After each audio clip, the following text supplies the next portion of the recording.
ఆ దేవత చెప్పినట్టే ఆ గుడి కాలవికి అడ్డు రాలేదు. నా కళ నెరవేరింది. బ్యారేజ్ పూర్తి చేశాను. బీడు భూమి బంగారం పండించే భూమిలో మార్చాను.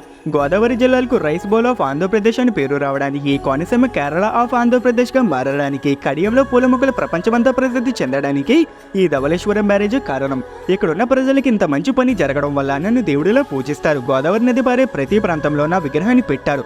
అన్నట్లు మీకు ఒక విషయం చెప్పడం మర్చిపోయా. ఒక రోజు నేను గోదావరి దగ్గర బోటు ఎక్కుతున్నప్పుడు పక్కన ఒక పంతులు గారు ఒక మంత్రాన్ని చదువుతున్నారు. అదేంటంటే, నిత్య గోదావరి స్నాన పుణ్యదేయో మహామతిం స్మరాంగ్లే దేశీయం కాటనాంతం భగీరథం.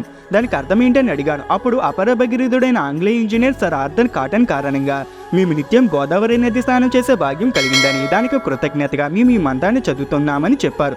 మా బ్రిటిష్ వాళ్ళ దగ్గర లేనిది మీ గోదావరి వాళ్ళ దగ్గర ఉన్నది ప్రేమ ఆప్యాయతలే. ఇదంతా నా ప్రయాణంలో ఒక చిన్నపాటి భాగం మాత్రమే. మళ్ళీ ఎప్పుడైనా కలిసినప్పుడు మిగిలిన కబుర్లు చెప్తా.